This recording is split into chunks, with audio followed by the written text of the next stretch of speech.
Alright, howdy guys. Aaron is here for my first vlog entry. Let's just get right into it by talking about what we learned at E3 this past week. First of all, what the hell is Xbox even thinking? I'm sure all of you guys have already heard about it, but with the DRMs and the always being online and the Connect watching and listening to you all the time, no trading games or buying used games or anything like that. They're just really shooting themselves in the foot with all this, and Sony is just really capitalizing on Xbox making all these mistakes. I just can't imagine that anybody would buy that system now. I mean, I seriously hope nobody buys the Xbox One at this point, because that would just spell terrible things for the entire gaming industry, because it would just show them that we're okay with that kind of thing, that we're just gonna just let them do whatever they want and we're just gonna throw money at them. I guess that's what they're thinking we're gonna do. So please do not buy an Xbox One. It is a mistake. But so like Sony did it right. They didn't do any of that crap that Xbox is doing with the DRMs and the not being able to trade games, and they even did that commercial with this is how you trade games with Xbox with the PlayStation, and the guy just hands in the disc. It was really just kind of shitting on the Xbox guys. That's basically what they were doing, because they don't even really have to do anything particularly well at this point. All they have to do is capitalize on the failures of Xbox, because they just did it that bad. And sadly enough, I've talked to some people and they're honestly saying, well, despite all that, we'll probably still get an Xbox. I guess just because that's what they're used to. You know, some people are just gonna keep going with the brand that they know despite the fact that it's terrible, and then everything else is just 100% better. I'll always tell you that the way to go is definitely PC, and I felt like that's always the right way to go. I mean, yes, the consoles are a little bit more simple. You just slap the disc in and it goes, but that's not always the case. And especially with the new stuff that Xbox is doing, I really don't see how that's any different than playing on the computer, because I mean, it's a lot like Steam. I hate to even relate Steam to what Xbox is doing or what Xbox has ever done, because I've always been a huge Steam fan. They've never done wrong by me. Everything always works all the time. I have every game that I've ever bought with them since 8 years ago, and it still works. I could just go and click and play whatever the first game I bought on day one was. As long as you have your Steam account, login information, you have all those games forever. And I guess that's kind of what Xbox is trying to set up here, but plus a bunch of crazy bullshit and DRM and restrictions and stuff. I just don't see why any of y'all would want to put up with that. The main thing, I guess, barring people from using a PC is that they've just never used a PC, or they've never used a PC for gaming, or they just don't have a good enough PC to play any of the good games or anything like that, or they try to play the games on their not as good PC and the graphics don't look so good or things don't work so well, and they just assume, oh, okay, PC gaming is just terrible and crappy, so that's why I don't play stuff on PC. But if you've ever played on a good gaming PC, you'll see the difference immediately, because the gaming PC has more power than whatever the current console is before the new generations even come out. You can buy PCs now that are more powerful than the PS4 and that are more powerful certainly than the Xbox One. The Xbox One specs are linked with stuff that you could have bought 2 or 3 years ago. And so that's super weak. But the PS4, yes, is extremely powerful with the specs that they're showing us right now. But it's still only comparable to a medium to high level PC, and you can buy a PC not for quite as cheap as the PS4, but you can certainly buy a PC that's more powerful than the PS4 right now. So all the graphics are going to look better, it's going to function better. It used to be the fact that it was more difficult to play with your friends, because it didn't have like an integrated friend system, and almost every game had their own separate friends list, and so you had to get everything all set up. And so when you were playing on Xbox 360 or PS4, not even really PS4, PS3, was not so good about the friends list thing. But the Xbox 360, the real winning point for me was that it was exceptionally easy to get with your friends playing multiplayer games. On Xbox Live, you can get into a party, and before you're even in a game, and you can start talking with each other and choose what y'all want to play and get together and then get into a game, and then Xbox Live would keep you in that party as you went into games. And that was basically the entire selling point for Xbox. That was the one thing that it had nobody else had. It was a fantastic feature. And I even had an Xbox for a little while, almost strictly for that. Actually, yeah, strictly for that. But now PC with Steam has definitely integrated a friend system in most games, and other games that aren't completely integrated into it. At least you can use the Steam overlay to chat with a Steam party. I think it's up to like 5 people at a time. So it's almost like that Xbox Live experience where you're able to get into a party and talk with everybody outside of all the games, and you can pick which game you want to play and get into a party together. And once you're in the game, you can coordinate on how to get into a squad or party or whatever you're doing on that particular game. And like me and my friends have been playing Warframe for like the last couple of days, and it's a beta game right now, and it's been a really fun experience, one that I feel like I could only have on PC, really, because a lot of my friends don't have PCs strong enough to play Warframe at its full potential. Me and one of my friends are able to play Warframe at its full graphic capacity, but my other 2 friends, including my brother, have really old computers, or computers that just weren't purchased at a really high graphic processing level. But they're still able to play the game because they can tone down the graphics or tone down the physics and stuff like that, adjust the graphics level so it can fit their computer, and we can play at the same time. So basically, at that point, we're having like 2 different generations of consoles, PC, playing the same game at the same time. That's something you could never do with the consoles. And you get like RTS games. There's no way you can play an RTS game on a console. They've tried a couple of times, but you just simply don't have the buttons for it, and you really need a mouse, definitely, to like drag and drop things. I mean, someday they might figure out some magical way of being able to do that, but they don't have it right now. So the whole RTS genre out. That's a whole genre of games that you might just be really into and you just don't know about it because you don't have a PC or you're not playing games on a PC. Most people would say that first-person shooters function better on a mouse and keyboard system, and I would say so too, because it's just simply impossible to get the same control on a joystick as to a mouse. I like playing both ways. Like, I was just playing Warframe, which is a third-person shooter, not a first-person shooter, but I was playing it on the Xbox controller because I feel like it's more fun to be able to do all the jumping and the sliding with the Xbox controller, because it's a little bit easier to get the controls of it with the joystick if you're doing that kind of game. But just a strictly first-person shooter, multiplayer, PvP type game, you're not going to be able to get the kind of control with being able to spin and turn and aim precisely like you can with a mouse as you would with joysticks or whatever the hell they call them on controllers. But the controller's just not going to have that kind of control. Like, for instance, if you're on an Xbox controller and you need to use one of these buttons while you're also turning to try to face a different direction, you just can't do it because you gotta let go of. Wait, which one do you use to turn? Yeah, that.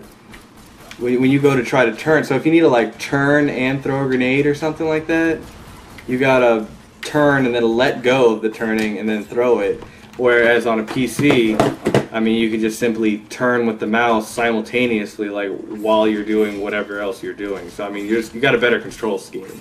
In fact, when they were talking about Elder Scrolls Online being multi-platform, being on the PC and on the PS4, they were talking about, well, are they going to be on the same servers? Are they going to play together online? Because the developers were literally worried about how, well, not the developers, I think whoever was asking them the question, was literally worried about the fact that how the PC gamers were going to have a distinct advantage over the console guys, because the console guys are going to be playing on a controller where the PC guys are going to be playing with the keyboard and mouse. I mean, it's because the guys with the keyboard and mouse are just going to have way stronger controls. Back to the consoles. Obviously, Xbox One is completely out. I mean, with the Kinect having to be online all the time so it can hear you and watch you or whatever they're trying to do with that, and with the DRM, all the crazy DRM on the games, with the PlayStation has to be on line all the time in order to play the games, and if it does go offline, it can only play for an hour before the whole system just bricks out, just turns off.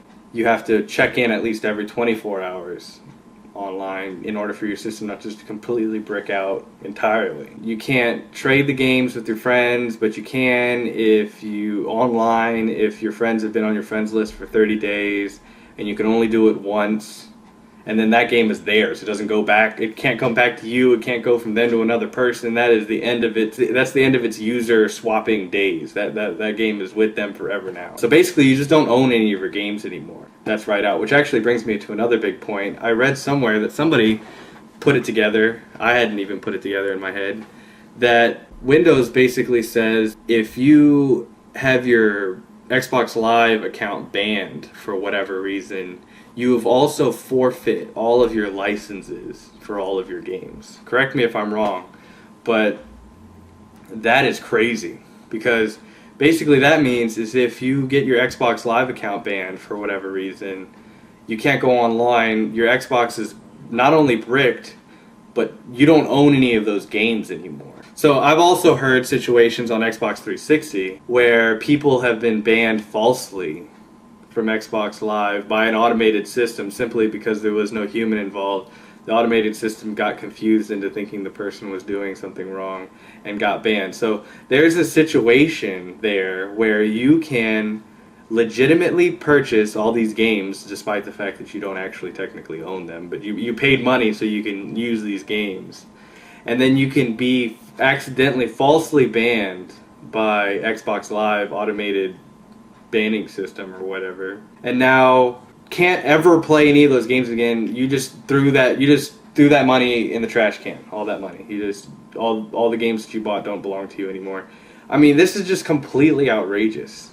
I don't understand why anybody would even think about buying an Xbox One at this point. I mean, the only reason, I suppose, is if you're part of the press or something, or you're a big game critic and that's what you do professionally, and you need to be able to critique these titles on all the platforms that it releases on, including the Xbox One. I mean, that's really the only reason why I would think that somebody would need to be able to buy one of these. If you really feel like you need to have that console experience of putting a disc into the console and it just running, and you don't really get the ability to modify or have anything running in the background or really customize your gaming experience, then buy the PS4, by all means. With exception to one terrible fact, it seems fantastic in every way. And that one terrible thing is they've basically implemented the pay-per-month function that Xbox 360 had with the Xbox Live, which was one of the main reasons why I stopped playing on the Xbox, was because all my friends stopped playing on the Xbox because nobody wanted to pay the monthly fee of Xbox Live. So that's why we all switched to PS3. And so now PS4 will have that as well. Now PlayStation Plus is a requirement for everybody to play. You have to have PS4 to play online. You have to have PlayStation Plus. So it's not really PlayStation Plus anymore. It's just PlayStation Live, I guess. I was actually really kind of glad that they announced that, and it's not because I wanted that feature to exist. It's because I was really trying to not want to buy a PS4. I wasn't even considering the Xbox One, but I really wanted to focus on expanding my PC's power on making my PC stronger. I just wanted to abandon the consoles entirely because that seems like the only truly smart way of doing gaming right now. But a few titles on the PS4 really just caught my eye, and that was the Division, the Tom Clancy Division game, and the Metal Gear Solid game, the new Metal Gear Solid game that they announced. And I think there might have been a couple here and there, but for the most part, those were the games. Oh yeah, Kingdom Hearts 3, definitely. Kingdom Hearts, that I've been waiting for that game forever. Me and my friends have been big fans of that series. And most of what they've been making for that franchise was on the handhelds, which I'm not very interested in, so I didn't really get to play those. So, but anyways, back to the thing. So I was really trying not to want to buy a PS4, and by the end of the E3 conference, I was really like, darn, I guess I'm going to have to really save up for that PS4, which is thankfully less expensive than the Xbox. I think it's $399, where the Xbox is $499. So, I mean, it wasn't crazy expensive, so I probably could have been able to afford it pretty quickly. But I was really wanting to not spend any money on the consoles and just focus it entirely on getting like a new processor, getting a new GPU, getting some more RAM, maybe getting more than one GPU and running them crossfire. Just really going nuts with it. Maybe get a new case because my case is kind of big and heavy and clunky. I was like, oh man, I really want to try to avoid getting a PS4 right now, despite the fact that I really, really want one now because they've announced some titles and that I just really would like to play. But then they announced the thing about PlayStation Plus mandatory thing, and that was enough for me. That was enough to get me off the Xbox, and it's enough for me to go ahead and miss out on those titles. I suspect that hopefully, because that's like the one big negative feature, that people will be upset about that, like I am, enough so they'll go ahead and switch that one out, and then it'll be it'll be like a perfect system. At that point, it really would be the perfect next-gen console. It would be the perfect. It was great in every other aspect. They just really didn't mess up anywhere. They just did such a fantastic job, just pouring so much focus into strong hardware, just great graphics and great titles. They just did everything right. The system was nice looking, physically, aesthetically, but I just really didn't want to buy one because I feel like, I just get so much more power. I get so much more functionality. I mean, I can play music of any kind in the background off of any platform. I could just simply minimize it and just play the game over it. I can have the Steam overlay. I can bring up the browser in Steam overlay. I can tab out and I can record my in-game footage, which I don't have to follow whatever the guidelines that have been set up for that particular console are. I can just, whatever little thing that I want to do, if it might take me a minute, but I can do whatever I want pretty much on this. Anyways, it's not that difficult to make your own PC, and that's really the best way to do it, not buying a PC like already built at a store. Definitely the best way to do it is just do like a little bit of research. In like a weekend, you can figure out basically what all the names of the parts are and what they do. And then you can go on the internet and very specifically buy all the right parts that you want to get exactly the level of gaming for your dollar that you want. Guys, it's easy like Legos to put this stuff together. There's a very specific hole that has a very specific hole size that is exactly the same as the card or whatever that's going into it. And you go ahead and just make sure ahead of time you do a little bit of research on each part and make sure everything's compatible with each other. Go online. If you go to pcpartpicker.com, you can pick all the different individual parts that you need. It'll tell you on the top where all the different parts of your computer that you're going to need, and you basically click on each one and pick the one that's the right price and power and compatibility with your system that you want, and you pick all of the parts, and then PC Part Picker will actually aggregate all the information from all the major retailers on how much each part costs versus all the other retailers and get you the best price from the best retailers. And then we'll also update you on sales on the particular parts that you're needing. So you can even get stuff on crazy deals and stuff like that might just be going on right now. So it saves you the headache and the time-consuming aspect of literally going from each and every major retailer individually to try and check out every single piece. It makes it quick. You just go ahead and put that piece in there. It does that part for you, picks the cheapest one at the best price at the best time, and you go ahead and buy it. Most of the time, the shipping for everything, especially if you buy it on Amazon with Amazon Prime or something like that, or even on Newegg, it's mostly free 2-day shipping. If not, it'll be like 3 to 5 days. So in a week, you're going to have all your parts. If there's one piece of advice I can give you is don't buy the parts individually, like as you are saving up for it. So like, let's say you want to buy an $800 computer, but you only have $200 to spend right now. Don't just spend that $200 on your CPU right now and just say, hey, I'm just going to buy the RAM later and then I'm going to buy the GPU. I thought that too. That was the same idea I had. But that's not a good idea for a couple of reasons. And that's one, because the prices fluctuate rapidly. Over the course of a month, the prices for the old stuff will go down. New things will pop in. I had this experience myself where I bought a Radeon HD 6850.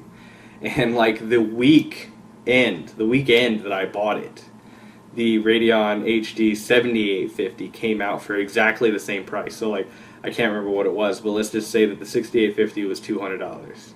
When I went to go buy it, I was excited about it. I thought, this is awesome. I'm getting the 6850 because the 7850 didn't exist yet. And I guess maybe I didn't do enough research to find out about it, but as far as I know, that stuff came and like blindsided me. But like the day after I bought it, I went online to go look, and the 7850 had come out.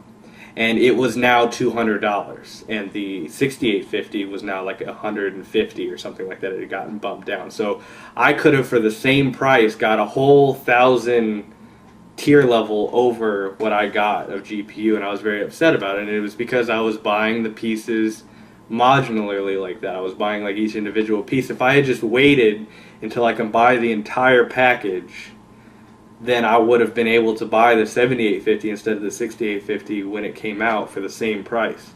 So it's better to wait until you can buy the whole package and then see what deals and stuff like that are going on, and see if any of the particular parts that you were buying are now obsolete and have a new part that's better for the same price. So you can just go ahead and switch that out, and then you go ahead and buy the whole package, and then you don't have to have any regrets about it. Now you have your own PC and it's completely yours. And it's a great experience by building your own PC. It's educational. For some of y'all, it'll eliminate your fear of computers. Some people are just like scared to learn new things about computers. But it's really not that hard. A couple of 5-minute YouTube videos here and there, maybe a weekend of doing some background information, and you'll know all you need to know about putting computers together yourself. And I suggest that everybody should do that. And if y'all want some pointers and direct help from me, I can actually do that. If y'all put it in the comments, I'll go ahead and make a video. I'll show y'all how to order it online. I'll show y'all what is going on right now. Granted, in a week or two, that information will already be out of date. But at the moment, I'll go ahead and I'll even make that a segment. I'll start doing that every week, where I'll show y'all, all right, this week, these are the parts that are really good, and these are the prices that are going on, and y'all can get this deal on this website. That actually sounds like a damn good idea. I might just do that even if you guys don't like it. But I'll help y'all out with it. And I feel like we should all just get PCs and just all go in that direction, because this console shit is just going crazy. But anyways, I think I'm just going to go ahead and end this rant right here. Please like, subscribe, give me a thumbs up, which is liking. And I'll see y'all next time.